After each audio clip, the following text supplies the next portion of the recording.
Good morning and welcome to the latest edition of Coffee with a Coach. I'm joined today by Quinnipiac women's ice hockey head coach Cass Turner. Coach, how are you doing this morning? I'm doing well. Thanks for having me. How are you doing? I'm doing very well. This has been Good. a great excuse to make sure I get at least one coffee every Thursday morning, so I I will never love say it. I love it. And I came with like my Bobcat logo. Even the top is blue. I mean, I'm good. you are very on brand. I Yeah. should get a blue cover for this, and it would cover the ECAC colors well, I guess. So it's been 5 weeks since we started this, and really it's been a good path so far. So thank you for everyone who's tuned in to watch and to listen. It's now in podcast form, so if you don't want to watch the video, the audio is there as well. But without further ado, let's get things started. Coach, it's been a great start to your season. 9 wins in a row to start the year, 10-1 overall. Been right in the thick of the top 10 in the country, and now the top 5 in the country, really since day one in those rankings. What does this team have this year that's different, maybe to start a year than some of your teams in the past? I think our experience last season has really fueled a desire to want to win championships. I think we wanted it. I think we believed we could do it last year, but we maybe didn't have quite the level of experience to really know what is this going to take from day one. What is it going to take from an urgency in every game we play, and an excitement for every practice we have to get better. But I think that's a big part of it, but also just experience. Having such a deep roster of older players, fifth year players, that it almost feels like free time, when they get that extra year because of the COVID year, having that extra year of eligibility. I think it's just a renewed excitement, and I think that shows just in the energy that they bring every day. And some of that experience has led to some pretty staggering numbers. And obviously, being a stats guy myself, looking through all these numbers, 44 goals to 12 on the year, 40 shots a game to 18 for your opponents, and 4 goals a game compared to one. It hasn't just been squeaking out these 10 wins in 11 games. It's been pretty convincing, pretty dominant from start to finish. And that speaks to the depth that you have. So, besides the experience, I mean, you're rolling out players from first shift to last shift that anybody can really play at any level. And in this league, that's something that's important. Yeah, absolutely. Our league is tough. It's gonna be really fun. We get to the end of the year and we look back at everything that happened. We're gonna challenge one another, and I think whoever ends up going on to the national tournament is gonna be ready. They're gonna be battle tested. They're gonna know who they are. They're gonna know how to get through adversity, and I think that's the phenomenal thing about the ECAC. And there isn't another league that has that kind of depth that creates that experience. So, within our roster, you're right. Like, I think we do have that depth and excitement to want the puck, and that's been an emphasis for us as we've started this season. We've been a strong defensive team. We want to play hard to play against hockey, and one of those things is we want the puck. Like, we want to get it back so quickly so that we can have it. And we've really put an emphasis on how we're playing offense, and started the season talking offense versus talking defense, because we have such an experienced lineup. Their habits, we don't have to dive into as many details defensively, as we have in maybe years past. We've worked on them, but not this to the same emphasis. So we spent a lot more time on offense, and I think that's the reason why you're seeing so many more shots on net than what we've had maybe in years past, because we have the puck a lot more. That possession time is much greater, and they're enjoying that, playing that way. And I've heard many times the easiest way to defend is to have the puck, right? So puck possession becoming bigger and bigger in the sport.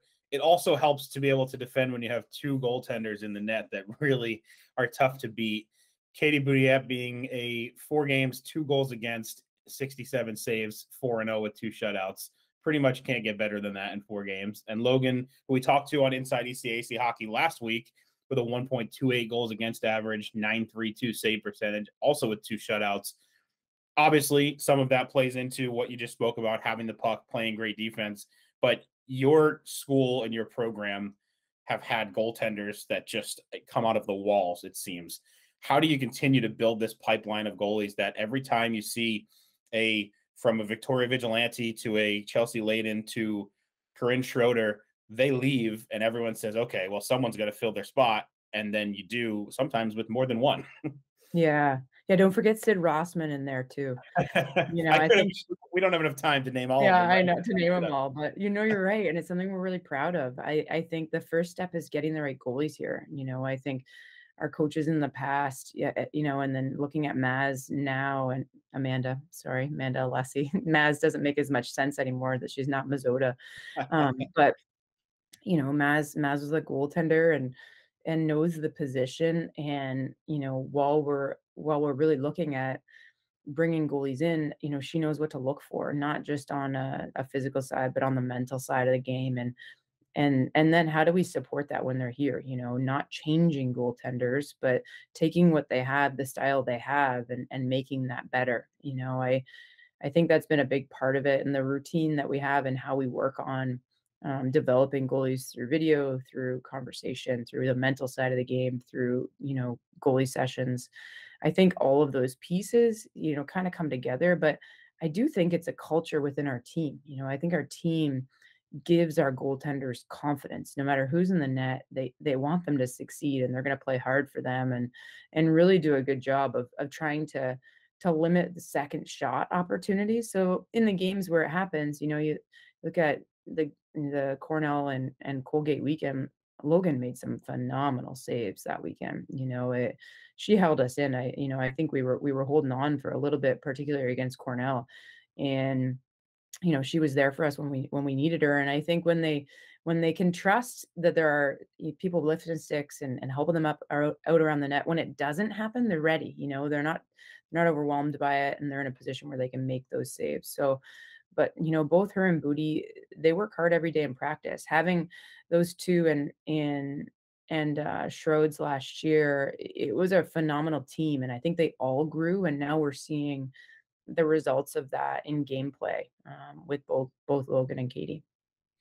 And shifting the focus a little bit as we spoke about some of the players in the past, or at least some of the goalies in the past, the next level for your program is seeing so many of your alums now contribute on the professional level and on the international level. And really, it seems like on social media, every night that there's a pro game, there's a Quinnipiac alum doing something.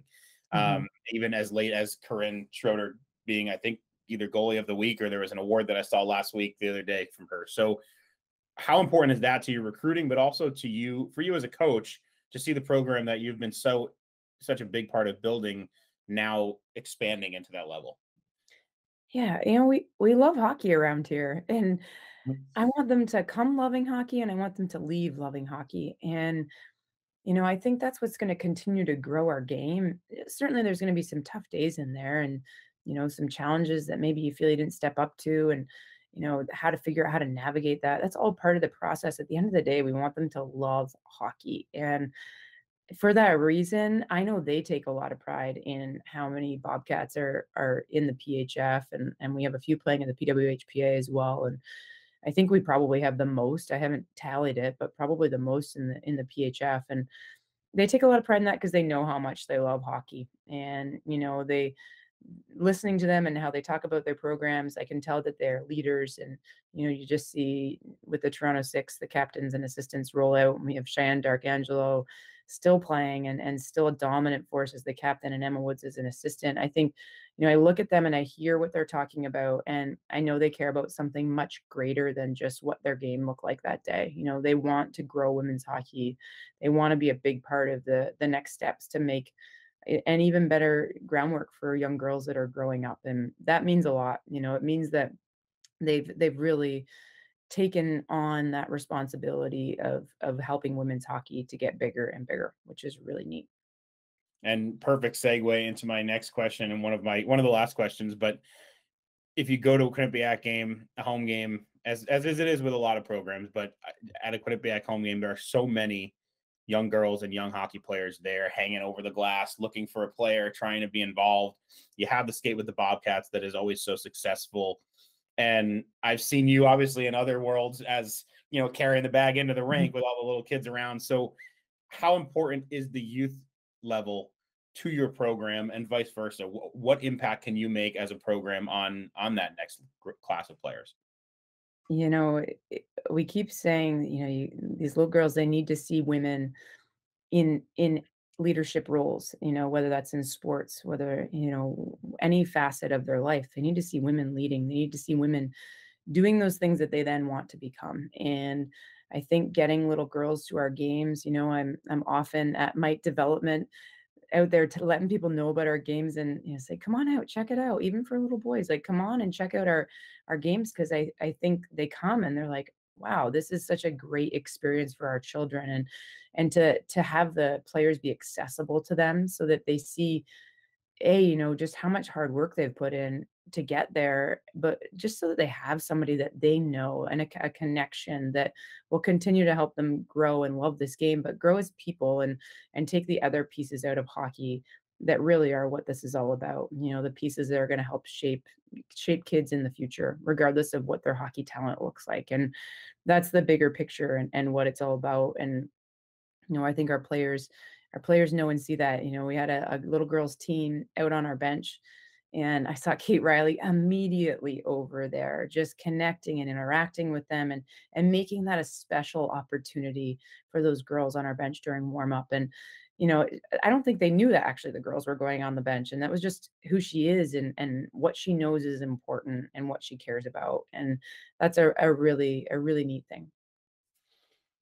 And shifting our focus to wrap things up back towards this year and where you're headed. I mean, it goes without saying in league, another tough weekend, right? Every weekend, it seems you're either playing a top 10 team, or if you're not playing a top 10 team, it's a team that might be in the top 10 next week. Clarkson and St. Lawrence at home next weekend, because obviously you have the bye weekend coming up, but your next opponents with Clarkson and St. Lawrence, how do you stay focused from one team to the next and not be looking ahead at, man, every team we play in this league just continues to bring it every night? Yeah, preparation leads us there. Being sure that we have leading into a week of practice, everything really sorted out. What do we want to work on to be successful against both of these teams, and not changing who we are, being true to who we are, but what parts of our game are going to help us to find success in those games. And so I think that gets us to a place where we aren't overwhelmed as coaches. We feel prepared, and now we can help our players to feel prepared. And when you're there, they trust, they know how hard our staff works to watch games, create the game plan. So they trust in that, and it allows them to come win one game at a time and do their very best to try to execute what we're trying to accomplish. And the last piece, obviously, not looking ahead in terms of your team and what you're going for, but with 8 games before that first half of the season, coming back after the holidays, you have two, in my opinion, awesome opportunities, right? One, hosting Wisconsin twice in Hamden on December 31st and January 1st, and then going to play at Frozen Fenway, which was just announced, against Harvard, which is a league game. If you can split those two in your mind and then also kind of bring it together for us as the opportunity for the program and for your players, but also what it means to have to be able to have Wisconsin come in, because how many years ago would is that not something that would have happened, right? Hmm. Yeah, I think for certainly for our coaching staff, we all played at the college level. We know that this is about memories and experiences, and all of these, they add up, and you remember it. I can remember at Brown when Wisconsin came to play us there, Minnesota came to play us there. I remember those games. I don't remember every game, but I remember those ones, and it's about creating those experiences. There's going out to play Wisconsin last year in front of their crowd. It was a pretty phenomenal experience. And I know for our team, we learned a lot. And we know that they're fast. They're going to be hard to play against in transition, and we'll be ready to figure out how to get our best hockey out there. So that's a phenomenal experience. And the Frozen Fenway thing, when Katie Stone reached out and said, "Hey, we have this opportunity. It's going to be your home game, but it's going to be at Fenway." I said, "What home game? Like, let's go do this." And really fortunate that Quinnipiac provided that support for us to go and do that. And it's going to be just so cool, to play in such a historic facility and have that. That's certainly going to be something that our players remember forever. Well, I can tell you from the league side, we're certainly looking forward to it. I don't mind going up to Fenway for a game in January either. So, Yeah, yeah. so again, fans, thanks for tuning in. You can catch Quinnipiac as well as all of our ECAC teams on ESPN Plus, all of Quinnipiac's home games. on that ESPN Plus platform, beginning with Clarkson on November 18th. The Nutmeg Classic coming to Hamden as well, the Friday and Saturday after the Thanksgiving break. And then it's into December and the grind that begins with the ECAC hockey play in January. So a long way to go, but it'll be over in a flash. Coach, thank you for joining us and best of luck as we get through the rest of the season. Awesome. Thanks for having me.